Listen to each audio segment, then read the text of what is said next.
Let's do a quick review of traffic lights to make sure you've got them down.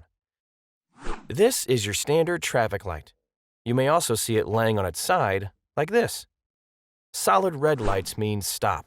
You may be able to turn right after yielding to cross traffic. Keep an eye out for signs that say otherwise. Flashing red lights mean you must stop completely before proceeding safely. Other drivers in the intersection may not have to stop, so be careful. Solid yellow lights mean a red light is soon to follow. If you can stop safely, do so.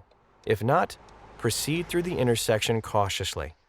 Contrary to popular belief, a yellow light does not mean you should floor it. Flashing yellow lights mean proceed with caution. You will often see these at the same intersection with flashing red lights. Vehicles at flashing yellow lights have the right-of-way. Green lights mean go. Make sure to check both ways for drivers not paying attention to their signals. Peppermint lights mean you're in Candyland, and you should be able to eat pretty much everything. But that's from a different course.